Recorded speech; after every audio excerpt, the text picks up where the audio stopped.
श्री राधे राधे। भगवान जितना अपने भक्तों की कथा को सुन कर के गदगद प्रसन्न होते हैं, उतना प्रभु किसी चीज़ से प्रसन्न नहीं होते।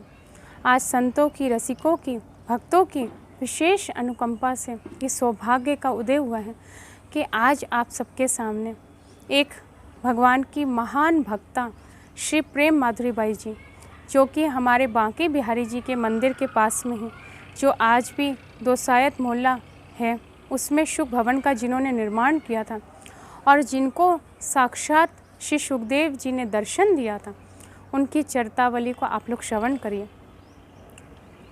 ये बात कुछ समय पूर्व की है, जिस समय इनके पिता डॉक्टर नारायण दास परवाल महेश्वरी, जो कि जयपुर दरबार के एक महान चिकित्सक थे, उनका वहाँ पर बहुत सम्मान था। उनके यहाँ पर एक पुत्र और 3 पुत्रियाँ हुई थीं, जिनमें मंजली धनवंती बाई जी थी, जो कि आगे चलकर श्री प्रेम माधुरी बाई जी के रूप में विख्यात होंगी। तो ये जो इनके पिता थे वो कट्टर आर्य समाजी थे। उनके घर में आर्य समाजी पद्धति से होम आदि नित्य होता था। मंदिर में जाना अथवा श्रीमद् भागवत की कथा में जाना, ये सब घर के पारिवारिक लोगों को मनाही थी, निषिद्ध था। और इन्हें भी एक आर्य समाजी स्कूल में डाला गया था। तो इसी कारण से इनके अंदर आर्य समाजी भाव बहुत दृढ़ थे। और जब ये छोटी थी तो बाल्यावस्था में ही इनका विवाह हो गया था। और मात्र जब ये 16 वर्ष की थी तो इनके पति का स्वर्गवास हो गया था। ये ससुराल से आकर के मायके में रहने लगे। ये सदा उदास रहती थी। इन्हें संसार उजड़ा उजड़ा सा प्रतीत होता था। सदैव रोती रहती थी। परिवार के लोग भी इनके दुख को देखकर अत्यंत दुखी थे। तो एक दिन की बात है, धनवंती बाई जी अपनी छत पर टहल रही थी। शाम का समय था। श्री वृंदावन से एक रास मंडली आई हुई थी, जो उनके घर के सामने ही कृष्ण सुदामा की लीला कर रही थी। इन्होंने अब तक भगवान के बारे में जो समझा था वो ये था कि भगवान इस सृष्टि के रचयिता हैं और इस सृष्टि को भगवान पालन करते हैं, इसका संहार करते हैं, ये भगवान का स्वरूप है। लेकिन जब इन्होंने श्री कृष्ण भगवान का दर्शन किया और देखा कि ये तो भक्त वत्सल हैं, ये तो सगुण हैं, ये तो अपने भक्तों के ऊपर कृपा करने के लिए कितने आतुर हो रहे हैं, तो धनवंती बाई जी के मन में जो अपार विषाद था, वो विषाद के बादल सहसा छटने लगे।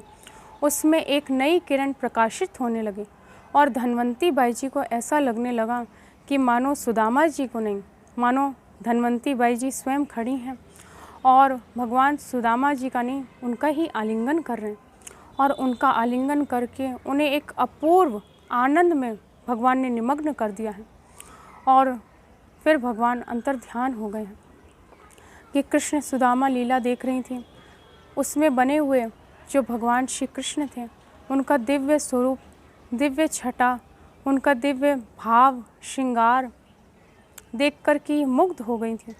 और इन्हें लगा कि जब ये सुदामा जी पर ऐसे करुणा में दृष्टि से निहारते हैं, उनके पैर के पाँव के कांटे अपने हाथों से निकालते हैं, उन पर कृपा करने के लिए अपना सब कुछ उन पर न्यौछावर कर देते हैं, कच्चे उनके चिवड़ा जो भगवान पा लेते हैं, ऐसे भगवान कि अगर मैं शरण ग्रहण करूं और उन्हें अपना सब कुछ मानकर आत्मसमर्पण कर दूं, तो क्या वो भगवान मुझे नहीं अपना लेंगे।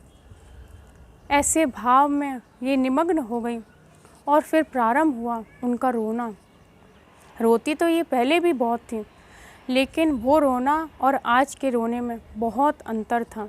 क्योंकि पहले का रोना इनके पति से बिछड़ जाने का रोना था, लेकिन आज का रोना श्री कृष्ण से मिलकर और उनके ही और बढ़ जाने के लिए रोना था।